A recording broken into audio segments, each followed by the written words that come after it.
नमस्कार मैत्रिणींनो, सायन्स क्रिएशन्समध्ये आज पुन्हा एकदा आपलं खूप खूप खूप मनापासून स्वागत.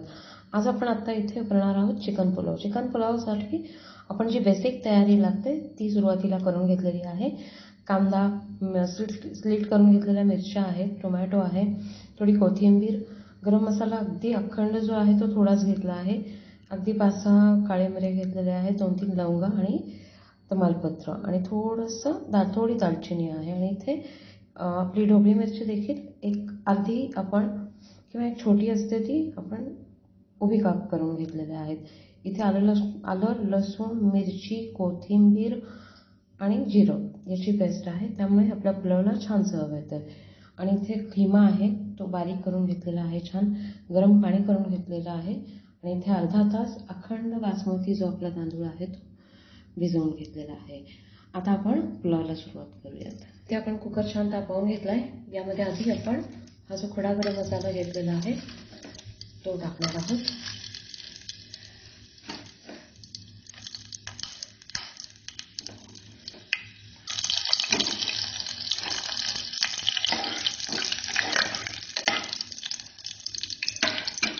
लगेचच यात कांदा आणि स्लिट केलेल्या मिरच्या,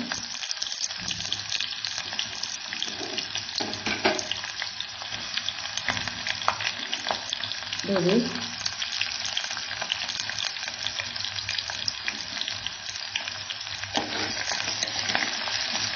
तेल भरपूर लागतं या पुलावला, कारण आपल्याला या भाज्या परतून घ्यायच्या असतात, शिवाय खिमा देखील छान परतून घ्यायचा भात करण्यापूर्वी.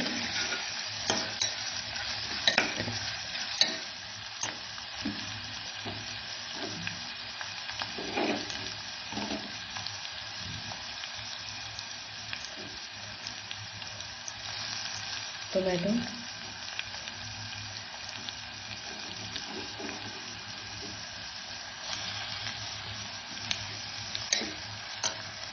सगळं छान परतून घेऊयात. सुरुवातीलाच आपण मीठ घालतो म्हणजे कांदा पटकन परतला जातो.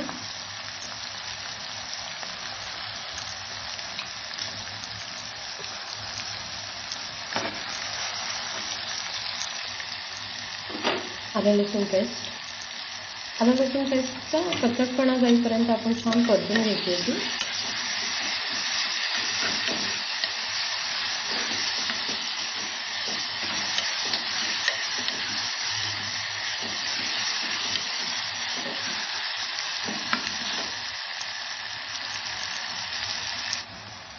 एक 2 मिनिटं छान परतून झाल्यावर लगेचच हा खिमा जो आपण करून घेतलेला आहे तो यात टाकून घ्यायचा आणि छान मिक्स करून घ्यायचा.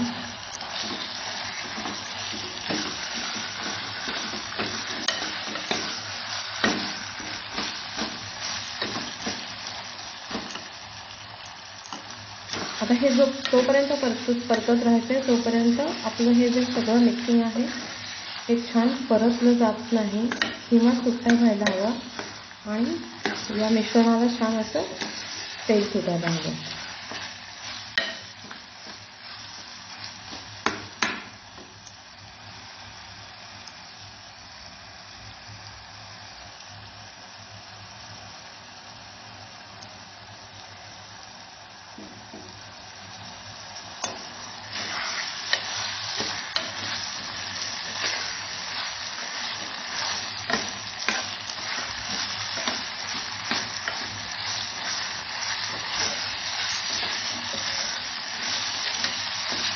इथे तुम्ही तेल किंवा तूप दोन्हीपैकी कशाचाही तुमच्या आवडीप्रमाणे वापर करू शकता.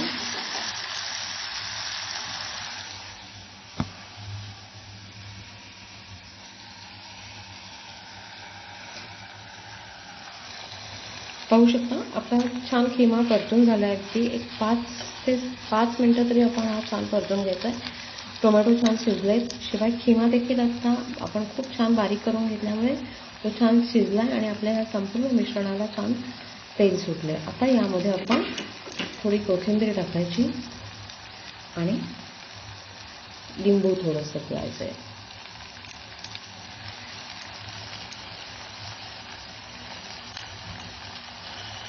लिंबाच्या बिया जर पडल्या तर त्या काढून घ्यायच्या, कारण त्याचा कडवटपणा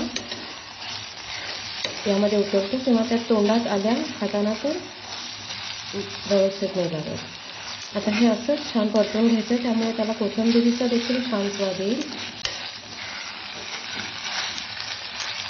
आणि यात आता आपण मगाशी जे करून घेतले ते गरम पाणी टाकून घ्यायचे।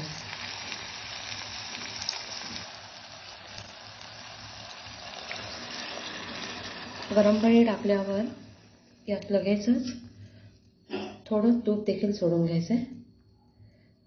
अगदी अर्धा चमचा तूप आपण घेतलं होतं। यामुळे तूप आणि लिंबू यामुळे आपला जो भात असा छान फुलून येतो आणि आपला जो राईस आहे याला छान टेक्स्चर येतं।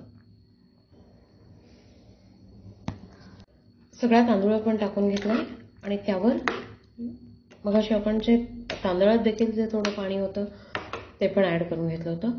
आता याच्यापेक्षा जास्त पाणी यामध्ये ठेवायचं नाही आणि छान 2 शिट्ट्या करून घ्यायच्यात। आता या स्टेजलाच आपण थोडंसं मिश्रण हे सगळं जे आहे मिक्स छान केलेलं हे मिश्रण थोडंसं हातावर घेऊन मीठ हवं असेल तर तुम्ही चेक करून घेऊ शकता। म्हणजे मग इथे जर मिठाची जर प्रॉपर प्रपोर्शन असेल तर भात कधीच आळणी होणार नाही। इथेच मिठाची टेस्ट आपण करून घ्यायची आणि त्यानंतर आता लीड लावून घ्यायचं आणि 2 शिट्ट्या करून घ्यायच्या।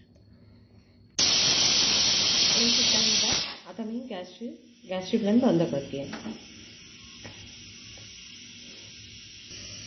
माझा गॅस म्हणजे माझा कुकर छोटा असल्यामुळे मी 2च शिट्ट्या केलेल्या आहेत।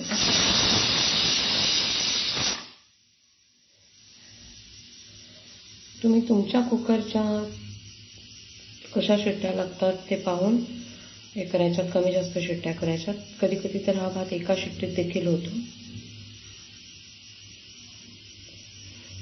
कारण आपल्याकडे किमामध्ये शिजण्यासारखं काहीच नसतं। तांदूळ देखील आपण भिजवून घेतलेला असतो अर्धा तास, त्यामुळे तो बऱ्यापैकी मऊ झालेला असतो, त्यामुळे तो पटकन शिजतो। आता मात्र हा कुकर छान थंड होऊन द्यायचा। शिट्ट्या झाल्यानंतर तो लगेचच ओपन करायचा नाही। पूर्ण वाफ गेली आहे। आता तुम्ही पाहू शकता इथे आपण हे लीड काढून घेतोय।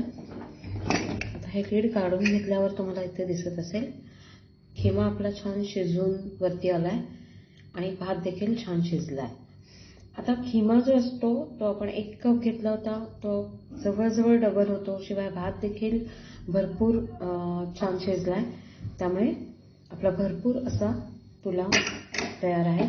इथे जर तुम्हाला व्हाईट पुलाव नको असेल तर तुम्ही यामध्ये थोडी हळद देखील टाकू शकता। आता यावर कोथिंबीर थोडीशी बारीक चिरलेली आणि आता हे मिक्स करताना छान हलक्या हाताने फक्त एकदाच मिक्सिंग करून घ्यायचं आणि आपण सर्व करून घेतोय। पाहू शकता मिक्सिंग करतेय मी। छान भात शिजलाय आपला आणि खिमा देखील शिजलेला आहे आणि तुम्हाला मी सांगितल्याप्रमाणे छान मोकळी शितं झाली आहेत, कारण आपण त्यात तूप आणि लिंबू याचा वापर केला होता, त्यामुळे भाताला टेक्स्चर अतिशय छान आलेलं आहे आणि तुपामुळे याची चव आणि टेक्स्चर या दोन्हीमध्ये खूप फरक पडतो। करून पहा मैत्रिणींनो, कसा वाटला हा व्हिडिओ जर आवडला असेल तर तुमच्या मित्रमैत्रिणींना शेअर करा आणि मला आवर्जून कळवा कसं झालं ते कमेंटमध्ये। आता आपण हा सर्व करून घेऊयात। आपला खिमा पुलाव तयार आहे आणि मी तो सर्व केलेला आहे। मैत्रिणींना माझे व्हिडिओ जर आवडत असतील तर चॅनलला नक्की सबस्क्राईब करा आणि तुमच्या मित्रमैत्रिणींना देखील सबस्क्राईब करायला सांगा। थँक्यू।